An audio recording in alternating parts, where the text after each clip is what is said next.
عمران خان اور ولی عہد شہزادہ محمد بن سلمان کے درمیان دوری کی وجوہات سے پہلے آپ کو مسلم دنیا کے تیسرے بڑے تنازع کو جاننا ہوگا۔ ترک صدر طیب اردگان اور ملائیشیا کے مہاتیر محمد سمجھتے ہیں مسلمانوں کی تعداد اربوں سے زیادہ ہے، لہذا ہم لوگ اسلام کے اصل امین ہیں، جبکہ عربوں کا دعویٰ ہے کہ ہمارے پاس مکہ اور مدینہ ہیں، چنانچہ ہم اسلام کے وارث ہیں۔ OIC عربوں کی سب سے بڑی سیاسی اور سفارتی طاقت ہے، یہ اس پر بہت حساس ہیں اور طیب اردگان اور مہاتیر محمد یہ طاقت ان سے چھیننا چاہتے ہیں، اور پاکستان نے اس کشمکش میں ہمیشہ عربوں کا ساتھ دیا۔ کیونکہ ہمارے 50 لاکھ ہنرمند عرب ممالک میں کام کرتے ہیں اور یہ فارن ریمیٹنس کا سب سے بڑا سورس ہیں۔ دوسرا، عرب ملک 70 برسوں سے ہر مشکل وقت میں پاکستان کا ساتھ دے رہے ہیں، اور تیسرا، سعودی عرب ہماری مذہبی عقیدت کا مرکز ہے، چنانچہ ہم ہمیشہ سعودی عرب کے گروپ میں رہے ہیں۔ لیکن عمران خان کے دور میں یہ پرانی اور مضبوط دیوار بھی ہلنے لگی۔ سعودی حکمران خاندان نے شروع میں عمران خان کا والہانہ استقبال کیا۔ ولی عہد نے عمران خان کو اپنا بڑا بھائی تک ڈکلیئر کر دیا، لیکن پھر اچانک عمران خان کے مزاج نے پلٹا کھایا اور یہ تعلقات خراب ہوتے چلے گئے۔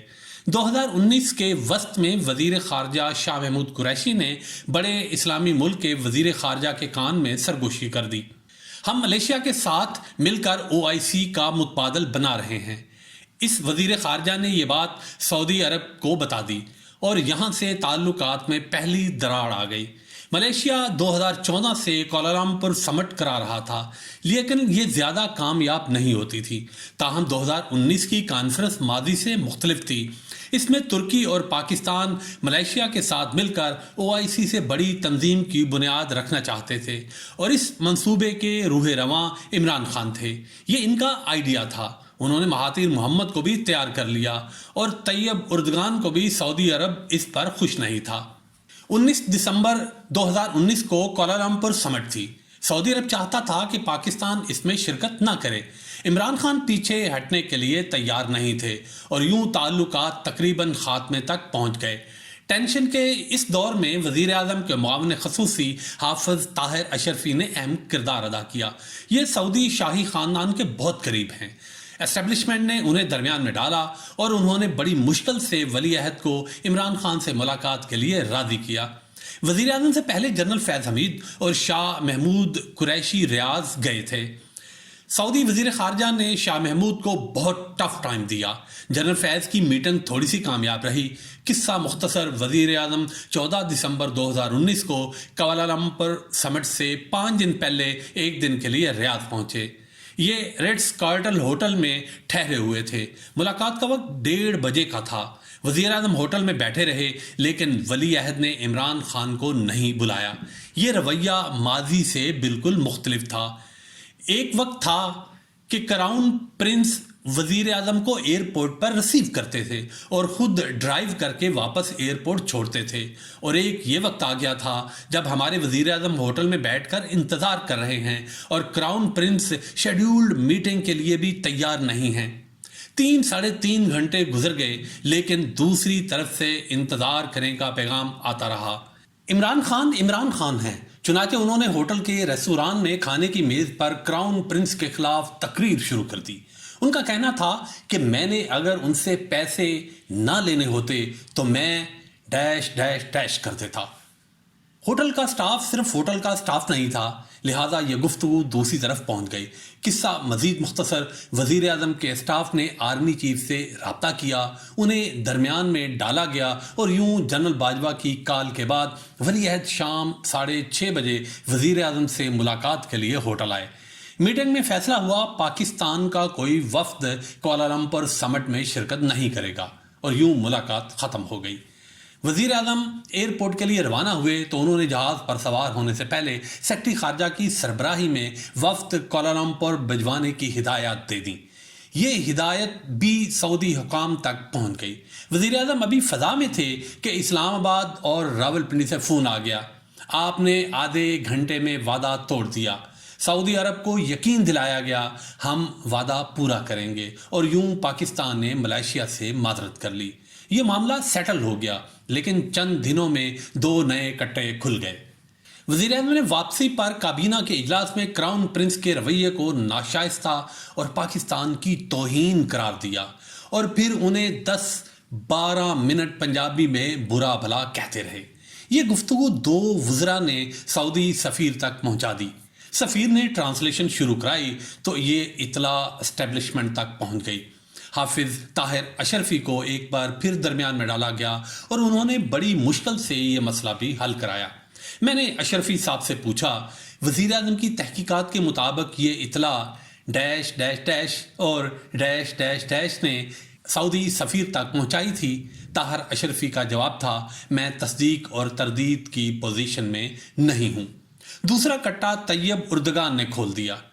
ڈیوس میں 21 جنوری 2020 کو ورلڈ اکنامک فورم کی میٹنگ تھی۔ عمران خان نے وہاں ساری بات طیب اردگان کو بتا دی، اور طیب اردگان نے یہ راز میڈیا ٹاک میں پوری دنیا تک پہنچا دیا، اور یوں سرد مہری برف میں تبدیل ہو گئی۔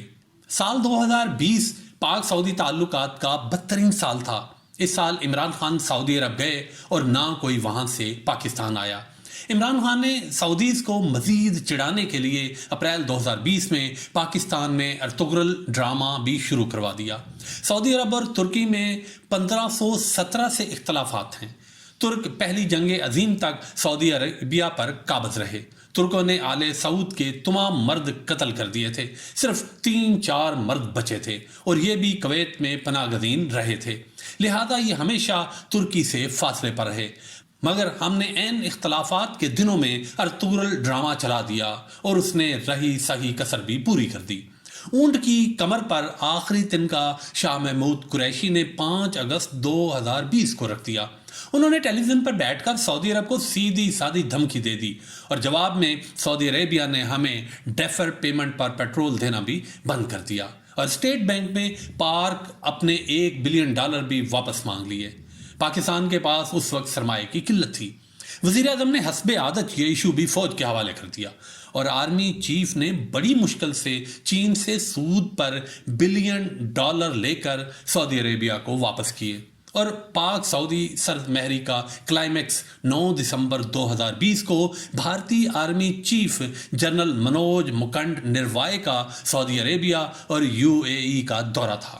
یہ کسی بھارتی آرمی چیف کا سعودی عرب اور UAE کا پہلا دورہ تھا۔ یہ خطرے کا آخری الارم تھا، کیونکہ اسٹیبلشمنٹ کی ریڈنگ کے مطابق بھارت سعودی عرب کو عسکری ٹریننگ اور مسلمان فوج دینے کے لیے تیار تھا۔ اسٹیبلشمنٹ کو ایک بار پھر درمیان میں آنا پڑا۔ جنرل فیض حمید کی کوششوں سے بھارتی آرمی چیف کے دورے کی تاریخیں تبدیل ہوئیں، اور اس کی ولی عہد کے ساتھ میٹنگ بھی نہ ہو سکی۔ یہ آخری حد تھی۔ پاکستان اور سعودی عربیہ کا دھاگا ٹوٹ رہا تھا۔ اسے بچانے کے لیے آرمی چیف اور DGI کو بے تحاشا کام کرنا پڑا، اور اس دوران ایک وقت ایسا بھی آیا جب آرمی چیف نے سعودی عرب کے ڈپٹی ڈیفنس منسٹر کو کہا، آپ اگر ہم پر سارے دروازے بند بھی کر دیں گے تو ہم باہر بیٹھ جائیں گے، کیونکہ آپ بیت اللہ اور روضہ رسول کے محافظ ہیں۔ یہ سن کر ڈپٹی ڈیفنس منسٹر اٹھا، اس نے آرمی چیف کو سینے سے لگایا اور کہا، آپ اور میں آج سے بھائی بھائی ہیں۔ آپ کا کوئی بھی مسئلہ ہو، آپ مجھ سے براہ راست بات کریں۔ ایک طرف سعودی عربیہ کو منانے کی کوششیں جاری تھیں، اور دوسری طرف 3 مارچ 2021 کو جب ٹیلی ویژن پر یوسف رضا گیلانی کے جیتنے اور حکومتی امیدوار حفیظ شیخ کے ہارنے کی خبر چل رہی تھی، عین اس وقت عمران خان نے اپنے دفتر میں 4 لوگوں کے سامنے کہہ دیا، کیا ڈیش ڈیش کا تختہ نہیں الٹا جا سکتا؟ وزیر اعظم کے سامنے ایک ایسا شخص بھی بیٹھا تھا جو تعلقات کی بحالی کی خوشخبری سنانے آیا تھا، اور یہ سن کر حیران رہ گیا۔ وہ اٹھا، سیدھا GHQ گیا اور آرمی چیف سے کہا، سر مجھے نکالیں، میں خواب مخواب مارا جاؤں گا۔ اسے تسلی دی گئی اور کہا گیا، آپ یہ کام ملک کے لیے کر رہے ہیں، کسی ایک شخص کے لیے نہیں۔ بہرحال قصہ مختصر، 2021 کو رمضان میں کراؤن پرنس اور عمران خان کے درمیان پہلا ٹیلی فونک رابطہ ہوا۔ رابطے کی یہ خبر طاہر اشرفی وزیر اعظم کے پاس لے کر گئے اور وزیر اعظم نے بڑی نخوت سے کہا چھوڑو یار، وہ مجھے کہاں فون کرے گا۔ وزیر اعظم کو بتایا گیا فون آئے گا، لیکن آپ نے پلیز ایران، یمن، عالم اسلام اور ریاست مدینہ کی بات نہیں کرنی۔ آپ صرف دو برادر ملکوں کے درمیان تعلقات تک محدود رہیں، اور یہ ہدایات وزیر اعظم کے اسٹاف کو بھی دے دی گئیں۔ انہیں کہا گیا وزیر اعظم اس کے علاوہ ایک لفظ بھی نہیں بولیں گے۔ تعلقات کا دھاگا بڑی مشکل سے جڑا تھا اور ریاست وزیر اعظم کی ذرا سی بے احتیاطی بھی افورڈ نہیں کر سکتی تھی۔ جاری ہے۔